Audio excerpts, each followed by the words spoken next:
So next we're going to be doing the reverse lock joint leg setup, so we can control these using something other than this section.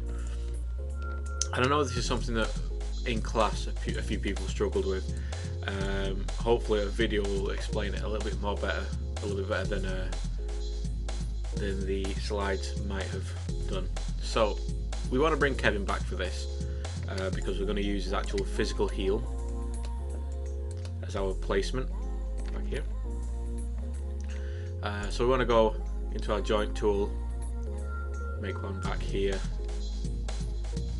So this is where, when we pivot our foot back, this is where we're actually going to roll back from. So we want this in quite an optimal position. And then we're going to go down the line and we're going to make one for the toe tip. And these joints you want to bring somewhere close to the joints from the leg. So this joint here needs to be close to toe tip.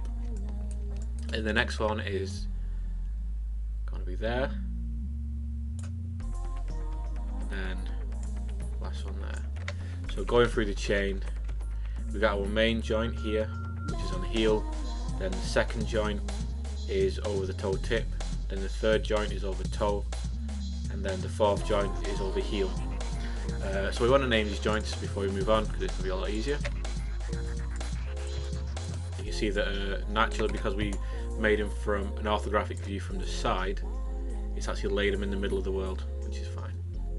So joint 1 is we want left, because it's on the left side, leg lock, because its function is a leg lock, joint 1, because it's the first in a chain. And we're just going to go down now and rename them all.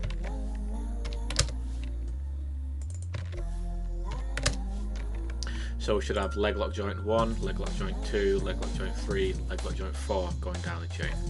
Cool, so that's it. So now we want to actually align these with our foot a lot better than this. Something I've also seen in class quite a lot is people leaving the geometry in when we're trying to snap this, and what you can find is even though it's referenced, my snap controller is still seeing the vertex of the foot and the leg, so we don't want that at all. So we want to get rid of him. This is also a concept that a few of you have struggled with, but it's really simple, and I think you just need to do it in practice to understand it a bit more. We hold V, and that is basically our snap to vertex. So we snap. It also works for snap to joints. Obviously snap to X, holding X, it snaps to grid. When you move anything using the sensor, you're actually moving it relative to each one of these axes. So it's going to be moving, even though in this angle, in this viewport, it's moving around. If I move down here, you'll find it's actually moving down under the world. And what we don't want is it to move under the world, we want it to slide across.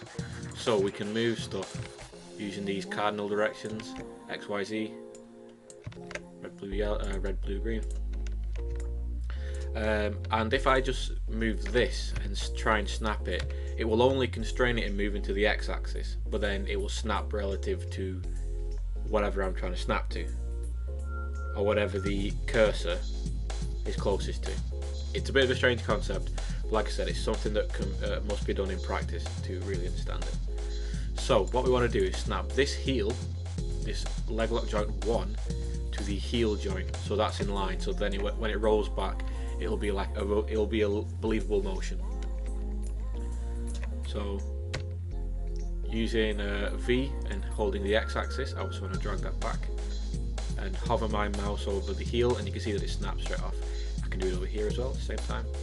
Snaps, and I can work my way down the chain to do that. But we want to snap it to this one, and then we go grab the first toe, which is leg lock joint 2, holding V, snap to the toe. And then going down the chain again to the next joint, holding V, snap that to toe, and then grabbing the leg lock joint 4 and snap that to heel. So then we should have this.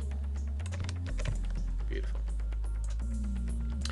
And now obviously you want this to go on this side, So we want to mirror it using our lovely mirror. So remember, I'm actually on a new system now, so all my presets are now gone. So I'll remember I'm have to go to mirror across YZ, and then search for L and replace with R. Lovely. So now I've got these two leg lock joints that are in position and ready to be parented. So what the next stage is, if we grab these by the joint ones, we can move them around, but they're not attached to our leg. Yeah, we want to change that. And how we do that is we want to parent our handle to its joint counterpart, or whatever is sitting on top of that handle. So remember, when we're trying to parent something, we want to parent the child to the parent. So you don't go joint first, IK second, because that means that the joint will be a child of the IK. What we want is the IK to be a child of the joint. So, and hold and press P. We'll do that again. Select the IK, and then shift select the joint, and then hit P.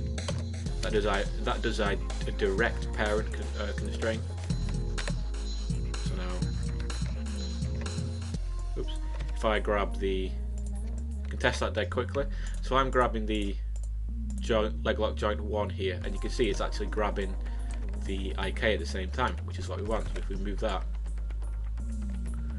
it moves with it. If we try and grab the IK and move, it just moves on its own. So if we go down here to the toe tip IK, and then shift select leg lock joint 3, hit P, test that, it's moving, and then IK handle toe tip, leg lock joint 2, hit P, and that should be parented. So now our entire foot is now being controlled and constrained by this reverse lock joint here. So all we have to do now is go down and do the exact same down here on the other foot. So IK first, joint second, because the IK will become a child of the joint.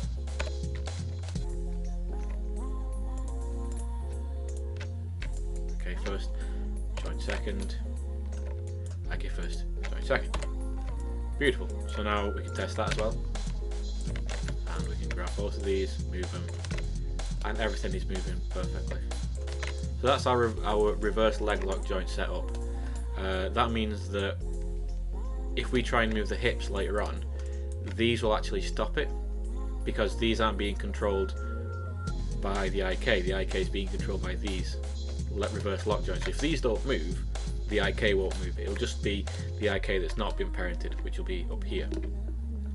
Later on, we'll obviously make controls for these, so then the joints will be controlled by the control shapes. So when we actually come to finish our rig, we'll turn off all the joints and the controls will be left, and then everything will be a lot cleaner to look at.